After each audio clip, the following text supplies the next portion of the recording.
이 세대를 무엇으로 비유할까? 비유하건대 아이들이 장터에 앉아 제 동물을 불러 이르되 우리가 너희를 향하여 피리를 불어도 너희가 춤추지 않고 우리가 술피 울어도 너희가 가슴을 치지 아니하였다 함과 같도다.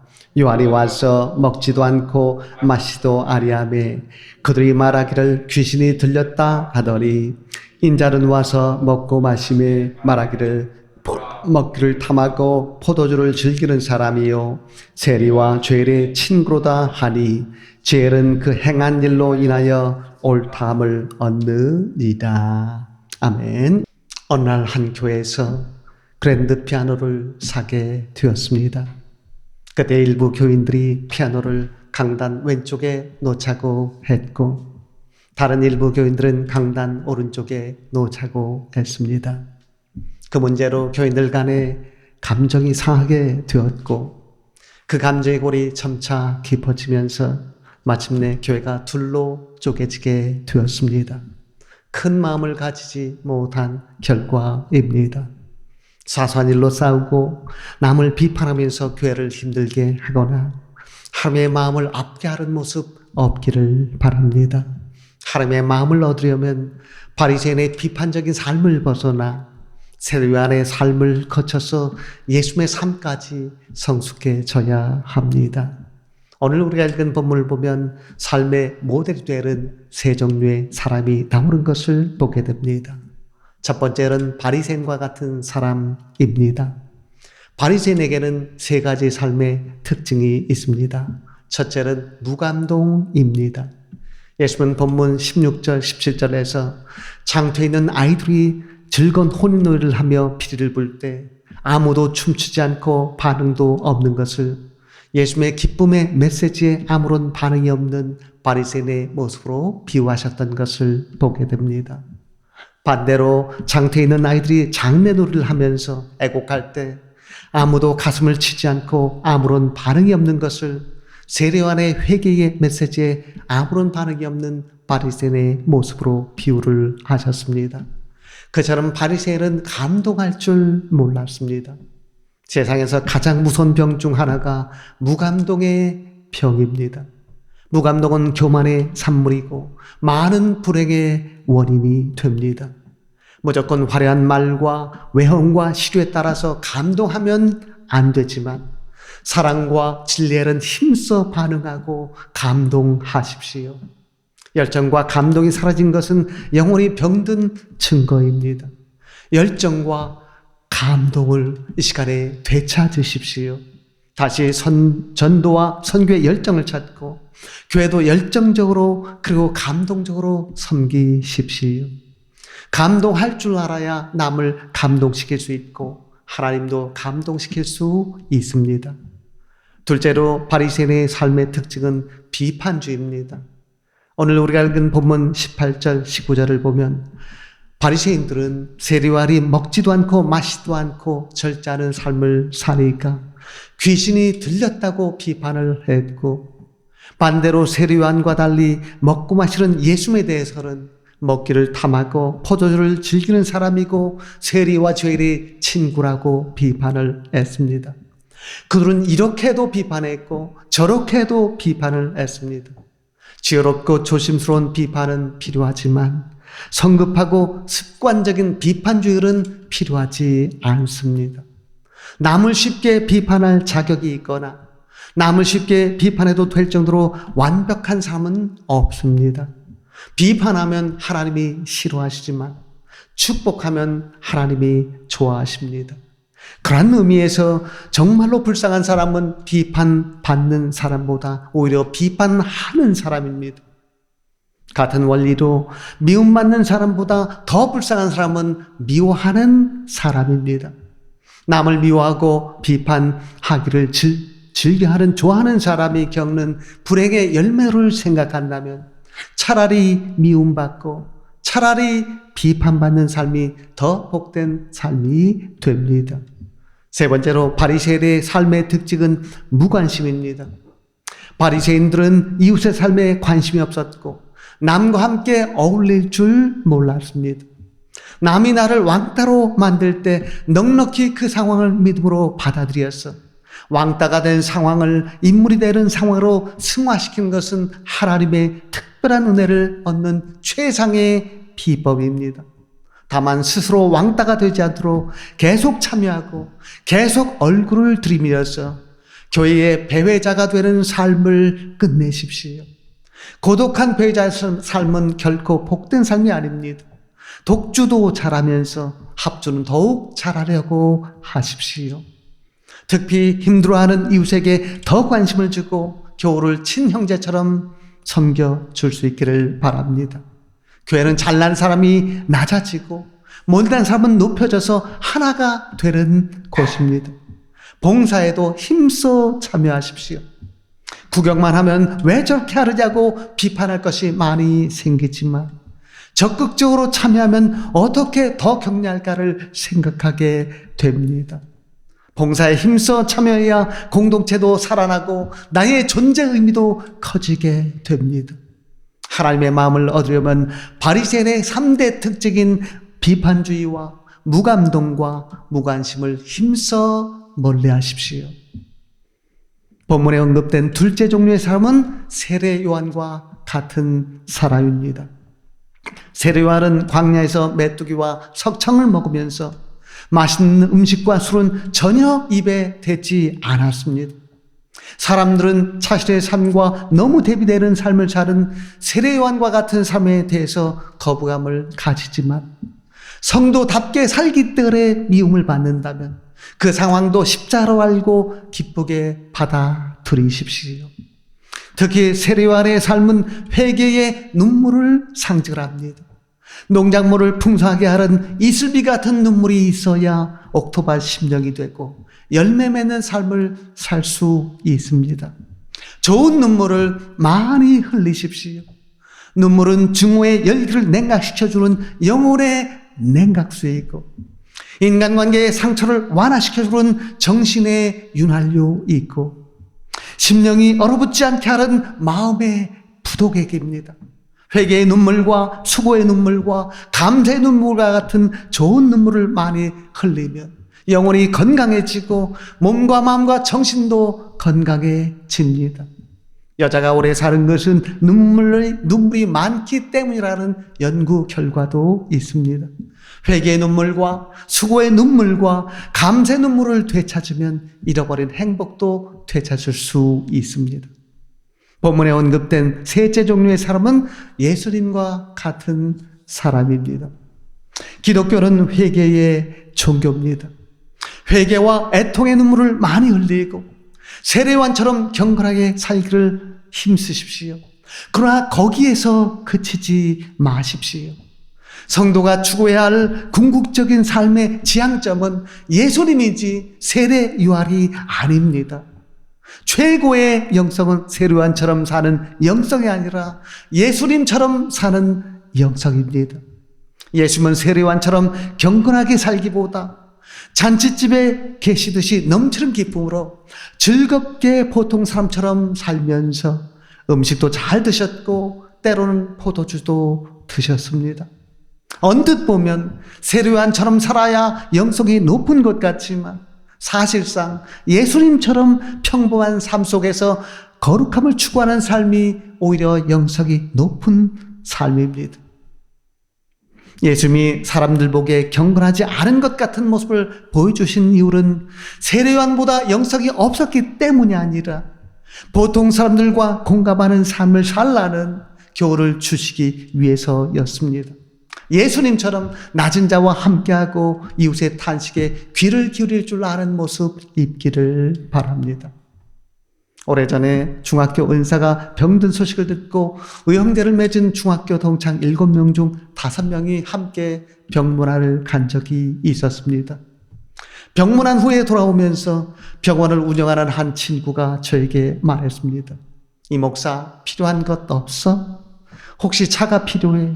무엇이든지 필요한 것이 있으면 꼭 말해 주어. 그때 옆에 있던 병원을 운영하는 또 다른 친구가 말했습니다. 나중에 교회를 옮기면 나도 도울게. 꼭 말해 줘.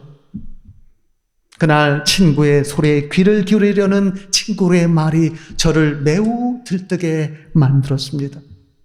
그로부터 며칠 후에 집주인의 무리한 전세 인상 요구로 결국은 이사를 해야 했습니다. 그때 재정적인 압박을 느끼면서 어려울 때 전화라는 친구의 말이 수시로 떠올랐지만 선뜻 전화할 수가 없었습니다. 그때 매일 아침 기도할 때마다 오늘은 꼭 친구에게 전화해 보자 라고 다짐했지만 역시 전화할 수 없었습니다. 천국은 침노하는 자의 것이란 원리를 알면서도 그 후에도 친구에게 한 번도 도움을 요청하는 전화를 하지 않았습니다. 그러한 과정을 겪으면서 선교사들의 심정을 좀 더 깨닫게 되었습니다. 선교사역을 하다 보면 꼭 필요한 것이 있어도 마치 구걸하는 느낌이 들기 때문에 많은 선교사들이 후원 요청을 제대로 하지 못합니다. 월간 새벽기도 월세기 사역을 할 때도 현재의 월세기 한 굴의 1,000원 정책을 고수하려면 매달 상당한 마이너스 재정 상황이 필연적이지만 그 얘기를 직접적으로 표현하지 못할 때가 많습니다. 그래서 말의 행간을 읽고 상황의 행간을 읽고 파악하는 사랑과 지혜와 기도가 필요하고 그에 따라 행동하는 믿음이 필요한 줄로 믿습니다. 한 선교사는 선교지에서 폭행을 당해서 2달간 병원에 입원해서 병원비가 시급히 필요했어도 기도 제목을 나눌 때는 이렇게 나눴습니다. 병원비를 위해서 기도해 주세요라고 하지 않고 선교지 사람들로부터 큰 어려움을 당했습니다. 그를 사랑하는 마음이 변치 않도록 해 주세요라고 기도 편지를 보냈는데 그렇게 편지를 보내니까 병원비가 시급히 필요한 줄을 어떻게 후방 성도들이 알겠습니까? 그러한 일들이 많기 때문에 어떤 성도는 선교 사역자를 만나면 먼저 넌지시 말합니다. 선교사님 혹시 필요한 것 없으세요? 예전에 한 몽골 선교사가 선교지에서 쓰던 차가 고장나서 이제는 차 없이 선교 사역을 해보자라고 결심을 했습니다. 그런데 추울 때 대중교통을 타고 다니며 선교하는 것이 너무나 어려웠습니다. 그래도 자신의 어려운 상황을 구체적으로 잘 말하지 못했습니다. 특히 순수한 사람들은 더욱 그런 말을 하지 못합니다.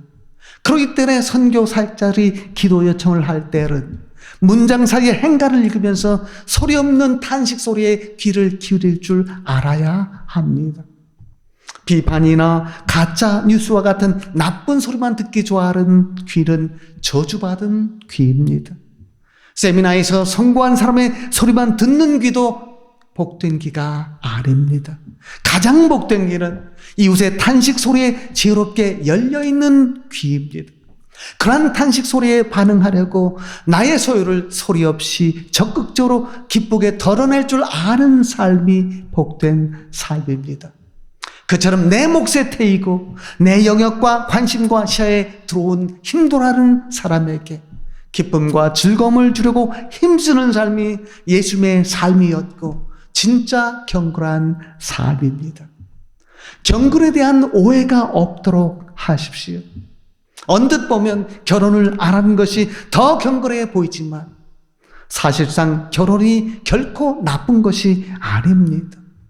가정은 영성의 도장입니다. 하나님의 뜻은 생육하고 번성한 것이기 때문에 가정에서 이성적인 만족과 행복을 추구하는 것은 결코 죄가 아닙니다. 요새 가톨릭 교회에서는 신부 지망생이 너무 없어서 신부도 결혼하도록 교회법을 고치하는 얘기가 종종 있었지만 신부의 결혼을 가톨릭 신자들이 더 반대한다고 합니다. 결혼의 테두리 안에서 즐거움을 누린 것을 덜 경건하다고 여기기 때문입니다. 성도들은 목회자가 전혀 쉼과 즐거움을 누리지 않고 상처와 고통을 안고 살다가 일찍 죽어야지 경건한 줄 압니다. 아직도 세례요한의 경건에 머물러 있습니다. 대부분의 선교사들의 마음의 가장 큰 소원 중에 하나가 무엇입니까? 잠깐 선교제를 떠나서 안식하는 것입니다. 영적 전투의 최전망을 떠나서 후방으로 잠깐 돌아와서 입맛에 맞는 음식도 먹고 그리웠던 사람과의 만남도 가지면서 재충전의 기회를 가진다면 더 사역을 잘할 수 있습니다. 그래서 선교사를 진심으로 사랑하는 성도는 선교사님 잠깐 쉬러 들어오세요 라는 말을 자주 합니다. 반면에 어떤 매정한 교회는 이렇게 말합니다. 그 선교사는 왜 이렇게 한국에 자주 온대? 그 말은 선교사가 왜 그렇게 놀러 다니느냐, 아까운 선교비를 왜 그런 데 쓰느냐라는 말입니다. 그것은 전방에서 전투하다 잠깐 쉬러 후방으로 온 군인에게 수고했다라고 하면서 물수건으로 땀을 닦아주기보다 오히려 매질을 하는 것과 같습니다. 그런 매질에 신음하면서 아마 그 군인은 이렇게 말하고 싶을 것입니다. 당신들이 전방에 나가서 전투해 보십시오. 사역자도 똑같은 사람입니다. 사명만 붙잡고 사는 삶이 경건의 증거가 아닙니다. 예수는 본문을 통해서 그러한 관념을 고치라고 도전을 하시고 있습니다. 안식의 중요성을 부정하는 것은 부지런하거나 경건한 것이 아니라 마치 하나님을 부정하는 것과 같습니다.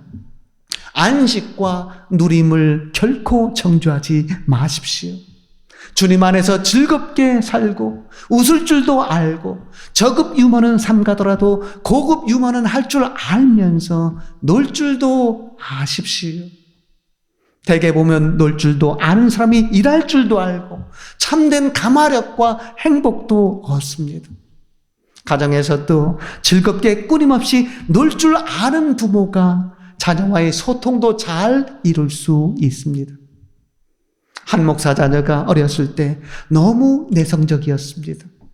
게다가 목사 자녀에게 있는 흔한 스트레스 중 하나로서 경건한 목사는 있지만 친근한 아빠가 없는 것과 자신의 믿음 여부와 상관이 없이 경건을 요구하는 교인들의 시선에 얽매이는 스트레스가 없도록 그 목사는 자녀에게 최대한 거룩한 목사처럼 보이기보다 보통 아빠임을 인식시키려고 평범하게 사는 모습과 놀 줄 아는 모습을 의식적으로 보여주었습니다. 그러한 부단한 노력으로 그의 자녀는 목사 아빠를 어렵게 여기지 않게 되었고 점차 밝고 활달한 성격을 얻게 되었습니다. 그것이 바로 하나님이 원하는 영성이고 하나님께서 원하시는 삶을 변화시키고 세상을 변화시키는 방법입니다. 하나님 안에서 열심히 일하고 열심히 누릴 줄도 아십시오. 참여할 때는 참여하고 참여한 후에는 다시 기쁨을 찾고 얼굴을 활짝 펴십시오. 얼굴을 활짝 펴면 마음도 활짝 펴지게 됩니다. 환하게 웃는 얼굴은 자신감의 표식이고 환하게 웃을 줄 아는 삶은 환하게 웃을 줄 아는 인생을 만드는 예표가 됩니다. 웃으면 복이 찾아오기도 하지만 화가 사라지기도 합니다. 얼굴을 아름답게 만드는 최고의 화장은 환한 웃음과 즐거운 미소입니다. 때로 어려운 문제가 있어도 최후의 승리를 보장받은 자로서 미리 승리를 앞당겨 즐거워하십시오. 승리를 앞당겨 즐거워하는 힘이 참된 믿음의 힘입니다. 물론 회개로 대표되는 세례요한의 삶이 결코 나쁜 삶은 아닙니다. 회개가 전제되지 않은 기쁨은 참된 기쁨이 아니고 회개가 없는 즐거움은 참된 즐거움이 아닌 값싼 즐거움입니다. 땀이 없는 누림은 행복을 주지 못합니다. 회개의 눈물과 성실한 땀은 반드시 필요합니다. 그러나 최종적인 삶의 결론은 기쁨과 안식과 평안에 있어야 합니다. 고통스러운 상황도 기쁨으로 소환해내는 믿음이 하나님의 마음을 얻는 믿음이 됩니다. 저는 1984년 대학교 졸업할 때에 하나님과 깊이 만난 후에 신학대학원 초기 시절까지 약 5년 동안 거의 세례 요한처럼 살았습니다. 그렇게 살다 보니까 저의 신앙이 최고인 줄 아는 교만이 마음속 깊은 곳에 자리하게 되었습니다. 그러나 점차 시간이 지나면서 하나님께서 원하시는 삶은 세례요한의 특별한 삶이 아니라 예수님처럼 일상의 삶이라는 것을 깨닫게 되었습니다. 즉 예수님처럼 먹고 마시고 어울리는 중에도 깊은 경건함이 있을 수 있고 바로 그것이 능력임을 깨달은 것입니다. 예수님의 영성생활은 남들이 안 볼 때 이루어졌습니다. 예수님은 기도도 주로 새벽에 한적한 곳에서 하셨습니다. 그처럼 감추어진 영성생활을 하면서도 사람들 앞에서는 먹고 마시고 즐기는 것처럼 보이셨습니다. 남이 안 볼 때는 열심히 기도해도 남이 볼 때는 기도를 그치고 다시 남이 떠나면 깊은 기도로 들어갔던 삶이 예수님의 삶이었습니다. 예수님처럼 사람의 눈이 미치지 않는 음지에서의 영성이 진짜 영성입니다. 나의 영성생활을 남들이 볼수록 영성은 떨어집니다. 더 나아가서 남들에게 보일수록 바리새인처럼 영성은 더 떨어지게 됩니다. 남의 시선을 너무 의식하지 말고 나의 시선을 오직 하나님께 두십시오. 나의 영성을 억지로 보일 필요도 없고 억지로 보이지 않을 필요도 없을 정도로 그저 일상에서 꾸준히 예배하고 기도하는 삶이 바로 하나님께서 원하시는 삶입니다. 앞으로 살아가면서 세례요한의 삶에서 머물지 말고 예수님처럼 세상 속에서 즐겁고 기쁘게 살아가심으로써 하나님의 마음을 얻고 행복과 가마력도 얻는 복된 심령이 다 될 수 있기를 진심으로 축원을 드립니다. 기도하겠습니다. 거룩하신 하나님 아버지 감사합니다. 오늘도 예수님처럼 영향력 있는 삶을 살려면 어떻게 해야 하는지 다시 한번 말씀으로 깨우쳐 주셨사오니 감사합니다. 오늘도 주신 말씀처럼 바리새인의 비판적인 삶을 멀리하고 세례요한처럼 경건해 보이는 삶에 머물지 말며 예수님처럼 세상 속에서 빛을 발하는 삶을 살아감으로써 나의 영성생활이 남에게 보이는 영성생활이 아니라 하나님의 마음을 얻는 그리고 세상을 변화시키는 참된 영성생활이 되게 하옵소서. 오늘도 변함없이 저희 교회를 위해서 간절히 기도합니다. 저희 교회에 보통 사람처럼 살면서도 세상에 선한 영향력을 미치는 인물 성도들이 많이 배출되게 하시고 그래서 마지막 때의 영혼권과 영혼 변화와 한국교회와 세계 선교를 위해서 크게 쓰임받는 저희들 되게 하여 주옵소서. 이루어 주신 줄 믿고 감사하며 예수님 이름으로 기도드리옵나이다. 아멘.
주시